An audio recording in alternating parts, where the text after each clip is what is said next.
Now you will learn the harsh truth about Victorian winters. What exactly did people of that period do to survive in conditions that none of our contemporaries would survive?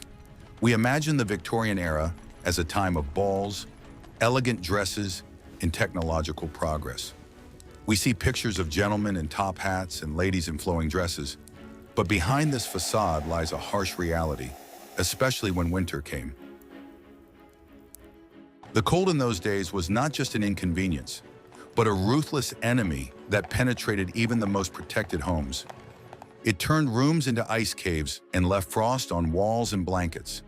It was an annual battle for survival that is not written about in glossy history magazines. Watch the video to the end to find out how ordinary window glass could reveal a family's social status and why the fog in London was not romantic, but deadly dangerous.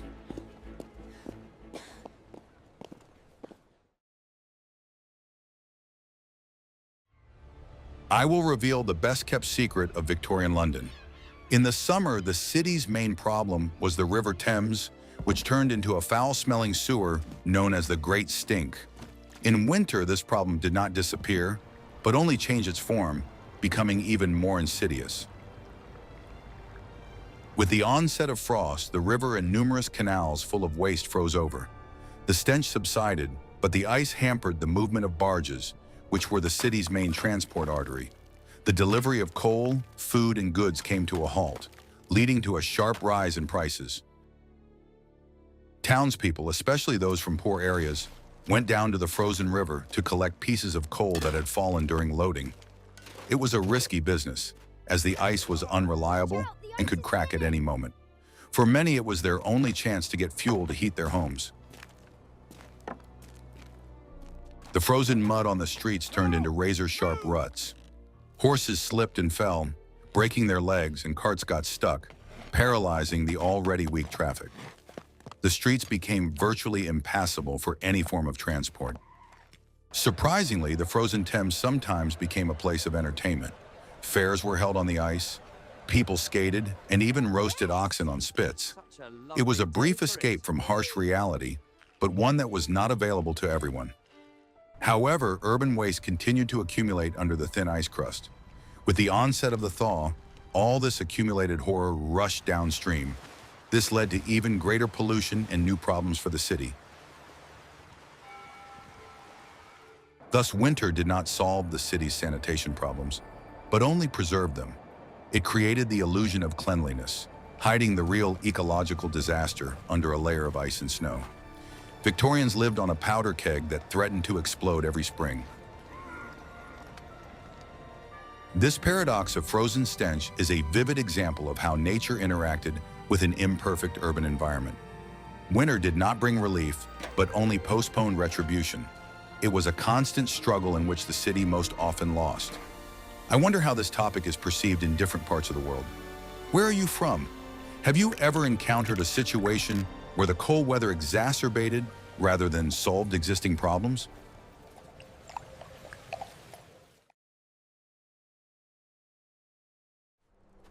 Are you ready to learn the truth about why Victorian houses were real ice traps? At first glance, massive brick walls and high ceilings should have provided reliable protection from the cold. However, in practice, the opposite was true, and the design of the house only exacerbated the problem. The main enemy of heat was single-pane windows. The thin layer of glass provided virtually no insulation. Up to 70% of the heat generated by the fireplace escaped through it. The window frames were made of wood, which dried out and warped over time. An icy wind constantly blew through the resulting gaps. At night, you could see the curtains swaying from the drafts blowing through the room. High ceilings, considered a sign of status, also played a cruel joke. According to the laws of physics, all the warm air rose, accumulating under the ceiling. Down below, where people were, only cold and damp air remained. Houses lacked central heating systems as we understand them today. The only source of heat was the fireplace, which warmed only a small space around it. In the far corners of the room, the temperature could be only a few degrees higher than outside. At night, the fire in the fireplaces went out and the house cooled rapidly. By morning, the temperature in the bedrooms often dropped below zero. People woke up and saw their own breath, and a thin layer of frost formed on the walls. The doors also did not provide adequate insulation. Special fabric rolls were often left under the front door to reduce the drafts as much as possible. But this was only a drop in the bucket in the fight against the penetrating cold. Brick walls absorbed moisture well, but did not release it very well. In winter, they froze through, creating a feeling of constant dampness in the room. Mold often formed on the walls behind the furniture. The floor was another source of cold, especially on the first floor. Icy air from the basement circulated under the floorboards. Carpets could only partially solve this problem, but they were only available to wealthy families.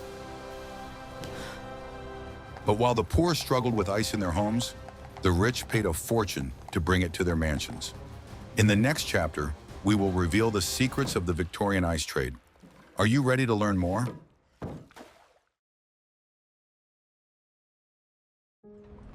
What you've never seen before? How frost became a profitable business. While most Victorians suffered from the cold, for enterprising businessmen, ice was real white gold. There was an entire industry dedicated to its harvesting, storage, and sale, accessible only to the wealthiest members of society. The source of ice was frozen lakes and rivers in rural areas, far from the urban filth. In winter, entire teams of workers went out onto the ice. Using special saws, they cut huge blocks of ice into regular shapes. The work was exhausting and dangerous. The workers spent hours in the cold, risking falling into the icy water. Their clothes quickly became wet and covered with a crust of ice. The cut blocks were delivered to the shore, where they were loaded onto carts. The ice was then taken to special storage facilities called ice houses.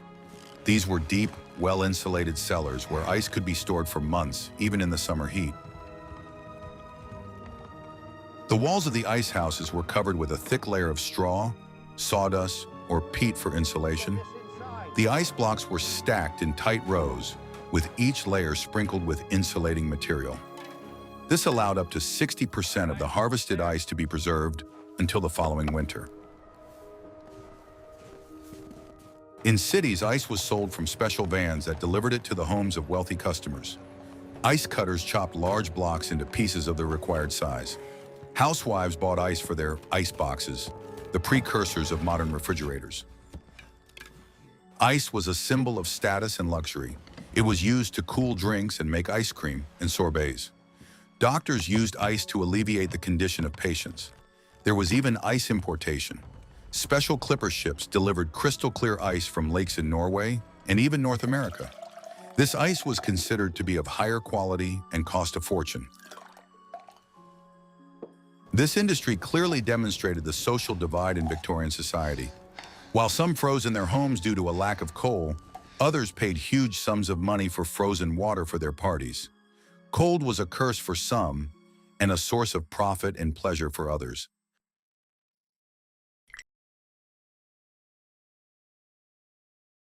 Are you ready for the shocking truth about Victorian fashion? Looking at portraits of Victorian ladies and gentlemen, we see elegant and intricate outfits. However, behind this aesthetic lay a harsh necessity. Clothing was the main and often the only protection from the cold. The principle of layering was taken to the extreme. A woman's outfit could consist of a dozen different items worn one on top of the other. Each layer created an air pocket that helped retain body heat. It all started with a long shirt and cotton or linen pants. Several petticoats, often quilted or woolen, were worn over them. The number of petticoats depended on the weather and the family's wealth. The main element was a corset, which not only shaped the silhouette but also served as an additional layer of insulation. A bodice was worn over the corset, followed by the dress itself. Winter dresses were made of thick fabrics, wool, velvet, or heavy silk. Men's suits were also multi-layered. Flannel underwear was worn under the shirt. Then came a vest, frock coat, and coat made of thick cloth. Special attention was paid to accessories. Woolen shawls, muffs, gloves, and scarves were essential items in the winter wardrobe. All of these garments were heavy and restricted movement. Even at home, people did not take off most of their clothes. In cold rooms, it was customary to sit in shawls and capes. It was considered indecent to complain about the cold. It was taken for granted. However, all this armor had its drawbacks. Heavy clothing hindered air circulation, which could lead to skin problems. In addition, it was very expensive and required constant care. The poor could not afford such luxury. They wore clothes made of coarse and cheap fabrics, often patched and resewn. Their only salvation was layering, taken to the extreme. But even the warmest and most numerous layers of clothing could not protect against the main problem of the Victorian home. In the next chapter, you will learn why the main source of heat was also the greatest danger. What could it be?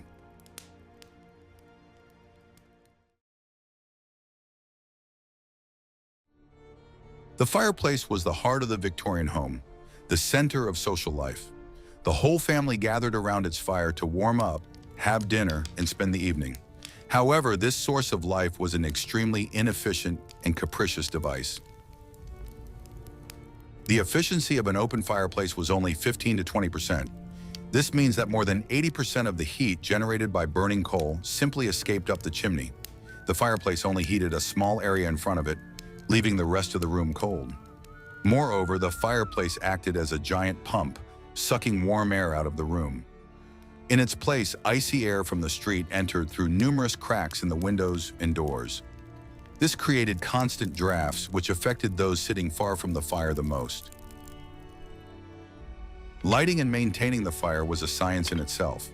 Cheap, low-quality coal was used, which produced a lot of smoke and soot. The chimneys often became clogged, and acrid smoke began to pour into the room. Soot covered all surfaces in the house with a thin black layer. Furniture, curtains, carpets, everything required constant cleaning. The air in the house was heavy and harmful to breathe. For wealthy families, the fireplace was also a decorative element. They were decorated with expensive marble, carvings, and tiles. However, behind this beauty lay the same inefficient and dirty technology. In poor homes, fireplaces were simpler, but the problems remained the same. Often, several families lived in one room, and they all depended on one small hearth. Fighting for a place by the fire was commonplace. Thus, the fireplace required constant attention and hard work. It gave the illusion of warmth and comfort, but in return took away cleanliness, fresh air, and the lion's share of the family budget. It was a real tyrant, holding the whole family hostage.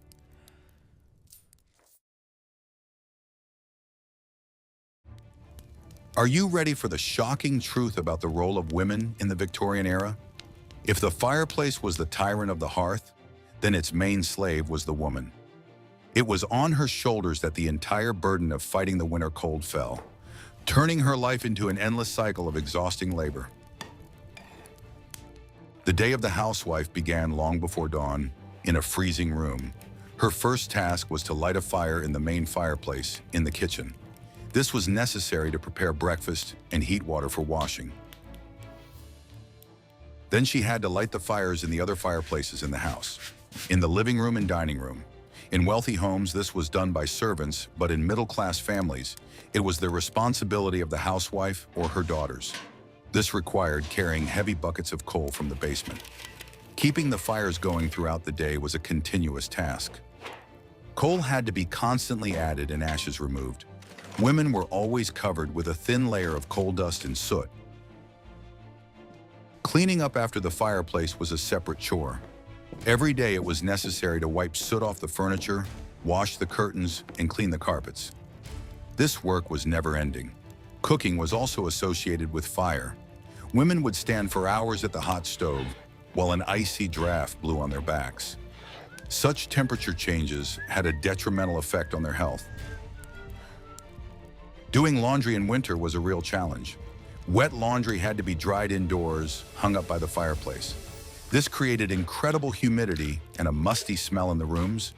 Women were literally tied to the house and its hearth. Their social life was limited, and their work was invisible and taken for granted. They were the guardians of warmth, which they themselves received last.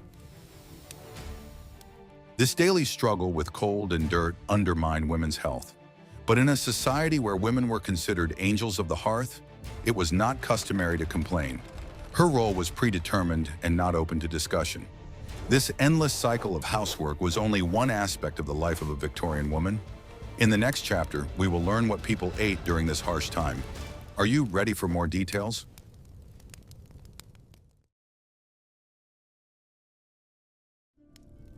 The Victorian winter table was very different from our modern abundance. The lack of refrigerators and a developed transportation system made fresh vegetables and fruits virtually unavailable. The diet became monotonous and depended on the supplies made in the fall. The staple foods were root vegetables, which could be stored for long periods in cellars. Potatoes, turnips, carrots, and parsnips were served as side dishes with most meals. They were boiled, stewed, or baked, often to the point of becoming tasteless mush. Meat was available, but its quality left much to be desired. Beef and lamb were tough and required long cooking times. The most popular method was to stew them with vegetables and make thick soups that could warm you up. Preserving was the main way to store food.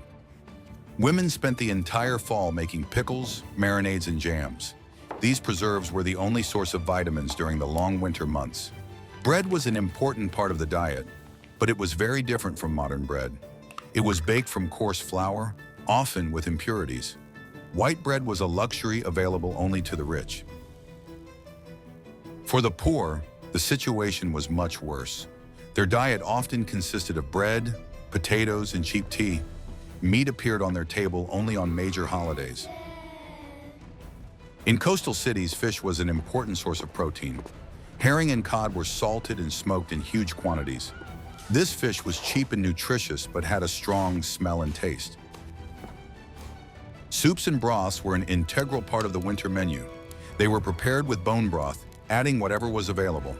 Hot soup was the simplest and cheapest way to warm up and satisfy hunger. Dairy products were also in short supply in winter. Milk soured quickly, so it was most often used to make cheese and butter. These products could be stored longer and were an important source of fat.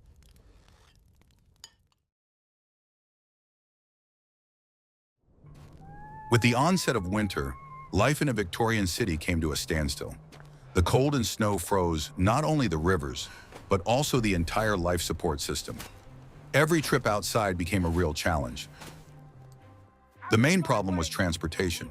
Streets covered with a layer of packed snow and ice became impassable for horse-drawn carriages. Horses slipped and fell, and the wheels of carts got stuck in the slush. There was virtually no snow removal system. This task was performed by poor people hired for pennies, who shoveled the snow to the sides of the road. There it lay in huge, dirty drifts until spring. The water supply system, the pride of Victorian engineering, also suffered from the cold. Pipes laid shallowly underground often froze. Entire areas of the city could be left without water for several days. Working outdoors became unbearable. Builders, dockers, and cab drivers were all forced to work in the biting wind. Their only protection was rough clothing and the rare opportunity to warm themselves by a fire. Fog mixed with coal smoke created a phenomenon known as pea soup. This thick, yellow-black smog enveloped the city, reducing visibility to a few meters. Traffic on the streets came to a complete standstill. This smog was not only an inconvenience, but also a serious health hazard. Particles of soot and sulfur penetrated the lungs, causing breathing problems.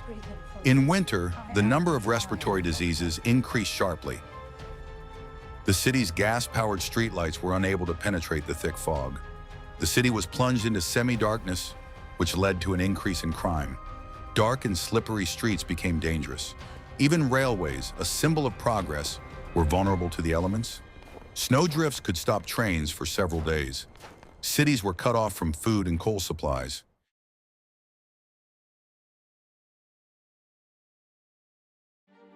Nowhere was the social inequality of the Victorian era more evident than in winter. Cold was a universal phenomenon, but the ways of coping with it differed dramatically. For the rich and the poor, winter was two different seasons. In the mansions of the aristocracy and wealthy industrialists, winter was a time of comfort and entertainment. Several fireplaces in the house burned around the clock, maintaining a comfortable temperature. This was done by numerous servants, relieving the owners of any hassle. Their tables were laden with delicacies. They could afford meat every day, expensive wines, and even fresh fruit grown in heated greenhouses. Indeed, to their generosity. The winter diet of the rich differed little from their summer diet. Their wardrobes were full of expensive and warm clothes made of wool, fur, and velvet. They could afford to change their clothes several times a day. They had elegant sleighs and warm carriages for going outside. Winter was a season of balls, receptions, and visits to the opera for them. They spent their time in warm and brightly lit halls. The cold world outside the window seemed to them to be nothing more than a picturesque backdrop. At the other end of the spectrum were the poor, who made up the majority of the population. Their homes in the slums were dilapidated and drafty. They plugged the cracks in the walls with rags, but it did little good. The only fireplace, if there was one, was lit only occasionally. Coal was expensive, and they economized on it, stretching one bag for a week. Often, the whole family slept in one bed to keep warm with each other's body heat. Their food was meager and monotonous. Potatoes, bread, and sheep tea, that was their entire diet. Many suffered from malnutrition, which made them even more vulnerable to the cold. Their clothes were old and worn, unable to protect them from the frost. Many workers had only one pair of boots, which were constantly wet. They were forced to spend the whole day in the cold, earning their living.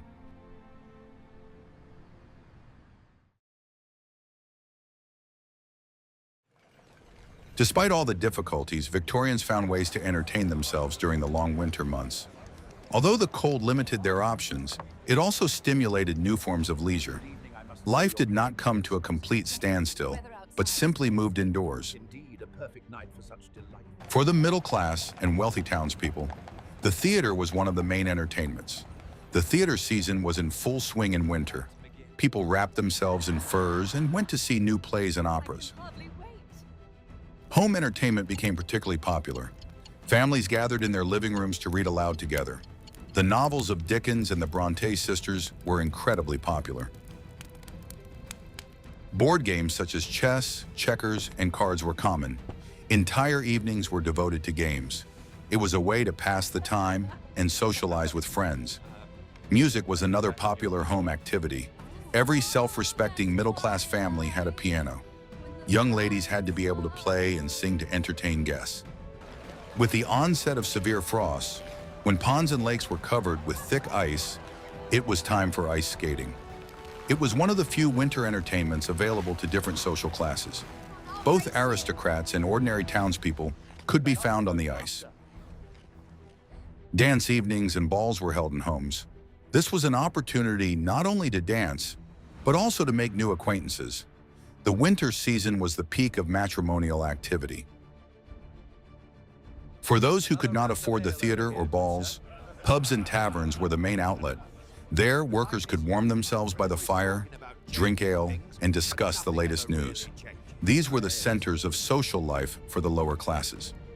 Despite its apparent dullness and gloom, winter had its own special atmosphere.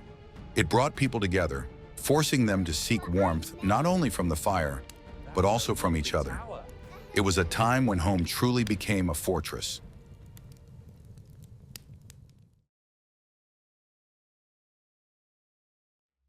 The harsh truth about Victorian winters is that they were an annual battle for survival. The cold exposed all the imperfections of the technology, architecture, and social structure of the era. Behind the elegant facade lay a constant struggle against the cold, damp, and darkness. We see how things that are commonplace for us today, central heating, double-glazed windows, hot water, were an unattainable dream for the people of that time. Their experience reminds us of the value of comfort, which we often take for granted. This is a story not only about the cold, but also about the incredible resilience of the human spirit. Which Victorian methods of combating the cold, even if ineffective, do you find most inventive? Suggest topics for future videos that you would like to see on our channel in the comments. And don't forget to subscribe so you don't miss new episodes.